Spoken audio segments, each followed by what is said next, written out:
السلام عليكم ورحمة الله وبركاته، كي دايرين؟ لاباس عليكم؟ نتمنى تكونوا بخير وعلى خير. ياك لاباس عليكم؟ اليوم بغيت نقدم لكم هذا الروز بالخضره.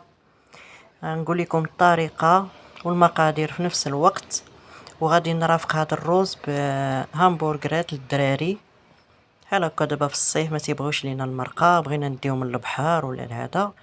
المهم عندي هنا نص معلقه صغيره ديال الابزار، معلقه ديال الملحه حسب الذوق، عندي نص معلقه صغيره ديال القرفه، غادي نزيد واحد 5 ديال القرنفلات صافي، ودرت نص كاس صغير ديال الزيت، وغنخلي هاد الخضره تشحر شويه. غادي نزيد عليها زلافه ديال الروز، زلافه رابعه. المهم حنا درنا جوج زليف، غنديرو 4 ديال الماء، درنا وحده غنديرو 2 ديال الماء. دابا غنزيد جوج زليف ديال الماء صافي، وغادي نسد على الكوكوط وغادي نخليها منين تصفر ليا. غنحسب ليها 10 ديال الدقائق وغنطفي عليه، غتكون واجده صافي. دابا غادي ندوز باش نصوب الكفته اللي قلت لكم غنديرها في الخبيزات للدراري. عندي هنا الكفته. المهم الكفته قياس اللي بغيتو نتوما حسب الافراد العائله اللي عندكم.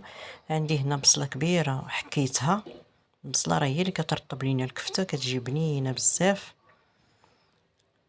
وانا نشارك معكم هذه الكفته بالطريقه ديالي. عندي هنا معلقه ديال التحميره، عندي نص معلقه ديال السكينجبير عفوا، عندي معلقه ديال الابزار صغيره ماشي كبيره، عندي الملحه حسب الذوق، عندي هنايا القزبور يابس معلقه، غنزيد دابا نص معلقه ديال القرفه صافي. دابا غنزيد قزبور ومعدنوس، هما 2 معالق كبار ديال القزبور والمعدنوس. دابا غادي نزيد واحد المعلقه ديال الخل. يمكن غادي تجيكم غريبه ولكن كنتمنى تجربوه، هذا الخل ولا الخل الابيض اللي عندكم، غير ما ديروش ديال الحامض. وحتى الا كنتو غطحنوا اللحم في الدار ديروا ليه هاد العطريه والبصله وزيدوا الخل وخليوه حتى يترقد مزيان وطحنوه، راه كيجي بنين بزاف بزاف بزاف صافي. دابا زدت هاد المعلقه ديال الخل. دابا غادي نزيد النعناع حتى هو، انا ما عنديش النعناع يابس، غادي نزيد غير هذا خضر راني قطعته، هما 2 معالق. الا كان اليابس احسن، كنكرموه وكنطحنوه كنخليه في القرعه، كنديرو في هذه الكفته، كنديرو في الكفته ديال السرديل، كنديرو في الحسوه ديال الشعير، كيجي زوين بزاف صافي. دابا غنخلط هذه الكفته وغادي نكون منها كويرات باش غادي ندير هذاك الهامبورغر. غنديرها دابا في هذا الاطار هذا باش نقرصها باش تسهل عليا المأموريه صافي. انا غادي نقرصها وغنبقى هكا حتى نكملهم كاملين. هذيك الكفته اللي عندي ها هما.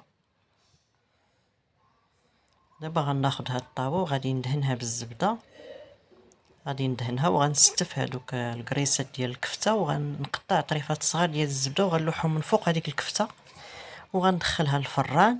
من الاحسن تجي زوينه في الفران بلا ما نديروها في المقله، كتشد لينا الوقت. غندخلها للفران. عندنا هو الهامبورغر، ها هو الخبز ديال الهامبورغر، دهنت بالمايونيز والكيتشوب وقطعت مطيشه مدوره، وغادي نحطها بهاد الكريسات ديال الكفته وغنديرهم في بانيني، نزيد الفرماج صافي وغنديرهم في بانيني. اللي بغى يدير الخس، اللي بغى يدير الخيار، كل واحد على حساب الذوق ديالو. ها هما كيجيو على هذا الشكل هذا، كيجيو بنان بزاف وساهلين. نديو معنا للبحر، نديرهم للوليدات.